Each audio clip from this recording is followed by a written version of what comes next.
So what's up mga guys? So ulit tayo nagbabalik. Syempre Apas Motovlog 2.0 yan. So ngayon, as you can see, tayo nagpe-prepare ngayon. Pero ito kasing part ng video na to is andito na tayo sa may going to Tarlac na tayo. So bali naghintayan kami sa Camachiles. Naghintay tayo na medyo matagal. So dito na ako nakapag-take ng video. May mga video ko na hindi ko na sinama dito sa na to. Kasi lalo siyang hahaba So hahaba yung ating video. So pinagkakrap-krap ko lang siya within 11 minutes para at least ma-enjoy nyo pa rin yung view nung ginawa namin pagpunta dito sa may Kari Tarlac. So yun. So sa pagpunta namin ng Kari Tarlac na to, dito ko masasabi na solid si Rusi Adventure X kasi may daan doon na mahaba, na maputik, na mabato. Tapos yun, makit kaming bundok. Tapos yung mga kasama ko, naka Honda Click, tapos naka Indo Concept. Syempre, mababa ng mga motor nila. So yun, kawawa sila dun, di ba? So yan, so sa video na to ngayon, ginagawa namin is nag-stop over lang kasi bigla siyang umulan. So, umulan siya bigla. So yan, so lumarga na ulit agad kami. So dito, sa part na to is takbong pogi lang yan, syempre. So dito nagtatakot-takotan kami kaya ganito kami rito. Nagtatakotan kami dito eh.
Formado yung mga motor na yan. Naka-lowered yan, naka-Indo Concept. So walang solid.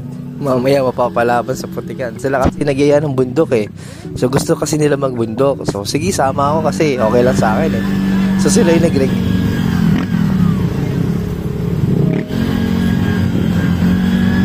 Ano ba?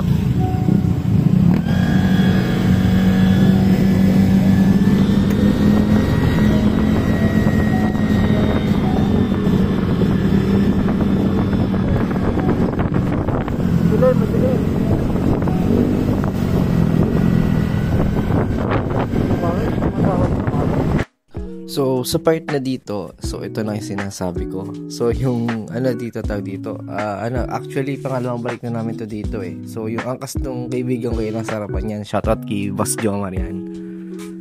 So, yung angkas niya sa akin na napunta. Kasi talagang as in, alam mo yung lubak niya, ang lalim. Talagang, yung daanan ng tropa niya, nakatrabaho niya, papunta rin sa kanila is liblib siya. Hindi naman siya ganun kaliblib, sakto lang. Pero yung hindi siya sementado na maputik, na malubak. Tapos, kakatapos lang nito umulan. So, di ba yun, no? Kakatapos lang umulan. Talagang basahin daan. Actually nga, hindi ko na nga rin na video eh. Nadulas kami sa daan sa patikan nun eh. Buti yung gulong ng Lucy na to, at least makapit yun, no? Kita nyo, binuhat niya na yung motor niya kasi malalim yung part na yan dyan. Talagang sa side yung makina niya. So, nag-ingat na rin siya. So, dito, yan, inunahan na namin siya. Itong nasa harapan ko pala, naka-stack stock click eh. So, di siya naka-lowered concept. So, stock yung, niya, ground clearance kaya mataas. Kaya, nakasabay siya sa mga ganito medyo rough road.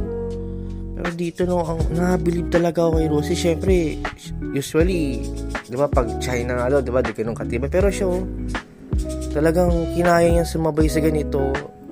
Medyo paangat siya ng konti yung daan na to eh. Pero at least yung kapit ng gulong niya, yung stock na gulong, quality kasi makapit sa putik. Oo, nag-slide kami pero yung pagka-slide ko, na-balance ko pa rin siya kahit medyo kabigatan. Hindi naman ako ganun katangkaran. At least na-balance ko siya. Tsaka iba yung experience talaga pag long ride na may gantong nature trip. talagang dito mo masasabi na may mga nangyayari talaga unexpected. Kagaya nun, nadalas sayang, hindi ko nabidyan eh. Hindi ko na ano yun, nadalas kami. Nadalas yung motor, pero nakatayo pa din. Naslide lang yung front. May angkas ako nun eh, pababa kasi kami. Sa daanan din na yan. So, hindi ko na nabidyan kasi mahirap eh. Lalo't yung camera natin is, ano lang siya, action camera lang. So, hindi siya ganun kaganda makakuha ng video, unlike kung maganda yung camera ko. So, okay sana yung pagkuha natin ng video. Talagang lahat talaga i-detail ko. Kaso ito medyo limitado lang, lalo't mabilis siya paluman. At ayun, umaga na nga. Yan, syempre ito yung view. So, pagkatapos ng dilubyo ng gabi, so ito yung makikita namin. So, usually, di naman siya yung pangkaraniwan talagang nature na sa ibabaw ng bundok. Pero yung the way na padaan kasi dun sa lugar nila, is para talaga siya pabundok kasi pataas talaga siya eh. So ito yung lugar ng tropa nung kaibigan ko. Yan yun. So yan yung mga motor namin. Grabe, sabi ko talaga nung gabi na yun, talagang akala ko talaga masisira. Syempre, Rusi motor natin eh. So yan yung Honda Click na pula tsaka gray, mga naka-Indo concept. Tapos itong black is stock. So ito yung motor natin. Syempre, check tayo dyan. Lalot yung tawag dito, yung front bearing niya, kakapalit ko lang yan. Pangalawa, ay, isa, dalawa, 3 beses na ko nasiraan. So, kakapalit lang natin yan. So, yan, chinek ko siya. Yung mga gilid niya, kasi talagang mabato eh. Ano talaga yung niya eh. Yung sa daanan nila. Pero, kahit kinaya naman ng motor natin.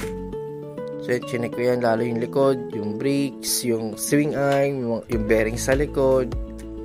Siyempre, hindi siya ganun ka, diba? Like ni Honda, ni ADB, din talaga, yun. Pero ito, syempre, i-check pa rin natin. You know, sobrang puting-puti ng putik yan. Napakadaming putik. Kasi maputik talaga, pero tinan mo, diba? Hinain ni Rusi. Lakas. So, yan, ito yung lugar nila. Talagang medyo, yung mga bahay daw, layo-layo.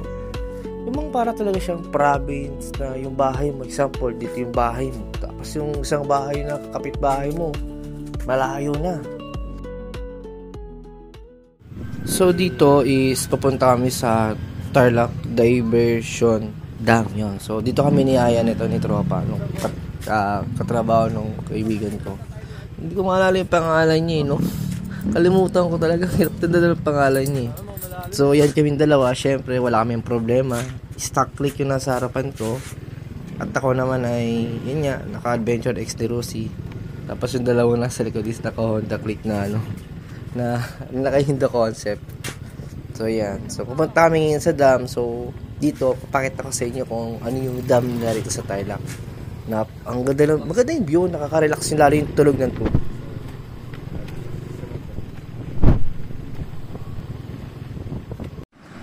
Diba? Ang ganda ng tulog ng tubig, no? Siyempre. Pinaka point of view ko dyan si Rosie, oh. Shit. Ganda ni Rosie. Tarlac Diversion Dam.